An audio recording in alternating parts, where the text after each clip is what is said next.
حدیث رسول پاک صلی اللہ علیہ وسلم ہے کہ من مات فقط قامت قیامتہ، جو شخص مر گیا اس کی قیامت کھڑی ہو گئی. یعنی قیامت کوئی اور مرحلے کے لیے اور کسی اور مرحلے کے بعد کے حساب و کتاب کا نام نہیں. حساب و کتاب موت کے وقت سے ہی شروع ہو جاتا ہے. اسی لیے موت کے وقت جب ملک الموت آتا ہے تو ہمارے یہاں بڑا خوف پایا جاتا ہے کہ آئے گا اور ہماری روح قبض کرے گا، کتنی مشکل سے ہماری روح نکلے گی اور کیا تکلیف ہوگی. تو یہ ہر ایک کے لیے نہیں ہے. جب مومن کی موت آئے گی تو ایسے وہ شخص یعنی ملک الموت اس حالت میں آئے گا جیسے ماں اپنے بچے کے لیے آتی ہے. اللہ اکبر. اور وہ جتنی شفیق و مہربان ہوتی ہے اسی شفقت کے ساتھ ملک الموت اپنے ساتھ لے کر جائے گا.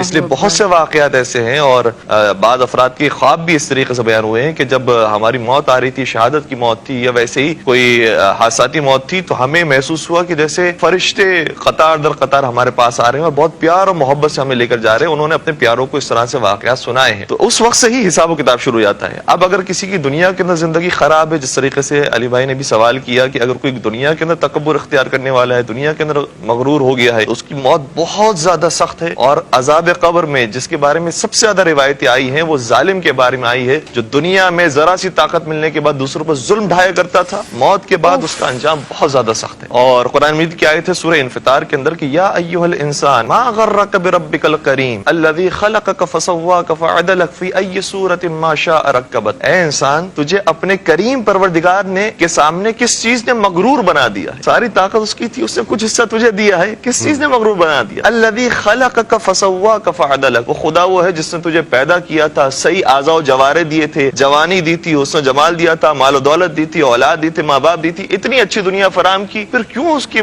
بارگاہ میں کھڑا ہو گیا اور اس کا تکبر اختیار کرنے لگ گیا ہے؟ ایک بہت چھوٹی سی بات میں عرض کروں گا کہ بہلول دانا اور ہارون رشید کا ایک مرتبہ ملاقات ہوئی تو دیکھا کہ بہلول کچھ لائنیں بنا رہے ہیں اور اس کے بعد اس کو توڑتے جا رہے ہیں. تو کہا یہ کیا کر رہے ہو؟ کہا کہ میں مخلوق کی خالق سے سلو کروا رہا ہوں. تو ہارون رشید نے کہا کہ پھر سلو ہو گئی؟ تو کہا کہ خالق تو مان رہا ہے، مخلوق نہیں مانتی. پھر اگلے دن ملاقات ہوئی تو پھر دیکھا کہ یہی کام بہلول کر رہا ہے. کہا کیا کر رہے ہو؟ کہا سلو کروا رہا ہوں خالق کی اور مخلوق کی. اب سلو ہو گئی؟ کہا کہ چونکہ وہ قبرستان میں موجود تھے، کہا کہ اب مخلوق تو بہت کہہ رہی ہے خالق سے کہ سلو کر لے، لیکن اب خالق نہیں، وہ وقت گزر چکا ہے. حضرت امام زین العابدین علیہ الصلوۃ والسلام ایک مقام پر موجود تھے تو کچھ اصحاب آئے اور ان کے عرض کرنے لگے کہ فرزند رسول، ہم کبھی حدیث رسول سناتے ہیں تو لوگ ہمارا مذاق اڑاتے ہیں، کہتے ہیں کہ کہاں کی باتیں کر رہے ہیں. تو امام سجاد نے فرمایا کہ کیا تمہارا شمار بھی ان لوگوں میں تو نہیں ہوتا کہ جو مذاق اڑانے والے حدیث رسول؟ کہا نہیں، ہمارا شمار ان لوگوں میں نہیں ہوتا. اس موقع پر امام زین العابدین علیہ السلام نے اسی موضوع کے اوپر ایک حدیث سنائی. کہا کہ جب انسان مر جاتا ہے تو وہ اپنے دائیں بائیں افراد کو محسوس کرتا ہے اور دیکھ رہا ہوتا ہے، ان کی آوازیں سن رہا ہوتا ہے.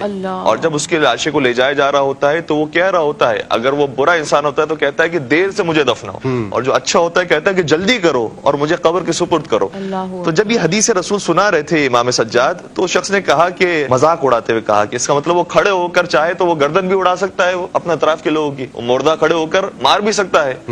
تو امام زین العابدین علیہ السلام نے فرمایا اگر تو نے یہ جملہ حدیث رسول کا مذاق اڑانے کے لیے کہا ہے تو خدا تجھے بھی اسی حالت کے اندر اس دنیا سے اٹھائے. اور یہ بھی حدیث کا جملہ ہے کہ جو اچانک موت آتی ہے نا، اگر مومن کے لیے آئی ہے تو بہت اچھی بات ہے کہ با ایمان مر جاتا ہے، اور اگر منافق کے لیے یا کافر کے لیے اگر موت آتی ہے تو وہی اس کے لیے عذاب ہے. تو یہ جو شخص جو مذاق اڑانے والا تھا، کچھ دنوں کے بعد اچانک اسے موت آ گئی، اور اچانک موت آئی تو جو اس کے اطراف کے افراد تھے وہ آئے پھر امام زین العابدین علیہ السلام کے پاس اور کہا کہ جو آپ نے حدیث بیان کی تھی حدیث رسول کہ وہ دیکھ رہا ہوتا ہے اور محسوس کرتا ہے اور کہتا ہے کہ مجھے دیر سے دفناؤ، نے یہی جملے اس نے ادا کیے اور اس کی آوازیں ہم نے سنی کہ وہ کہہ رہا تھا کہ دیر سے مجھے دفناؤ، تاخیر سے دفناؤ، کیونکہ میرا قبر عذاب انتظار کر رہی ہے. یا اللہ. تو بالکل ایسے ہی ہے کہ عذاب قبر جو ہے وہ شروع ہو جاتا ہے اور مردے دیکھ رہے ہوتے ہیں کہ ہم نے کیا تحفے ان کے لیے بھیجے ہیں. ایک پوری روایت ہے کہ حضرت عیسیٰ علیہ السلام ایک مقام سے گزر رہے تھے تو اپنے حواریوں سے کہا کہ یہاں سے جلدی آگے بڑھو. سوال کیا کہ کیوں آپ یہ فرما رہے ہیں؟ کہا اس لیے کہ اس سرزمین میں ایک ایسا شخص دفنایا گیا ہے کہ جس کے اوپر بہت عذاب آ رہا ہے اور ہمیں یہ خوف ہے کہ کہیں وہ عذاب ہم پر بھی نازل نہ ہو جائے.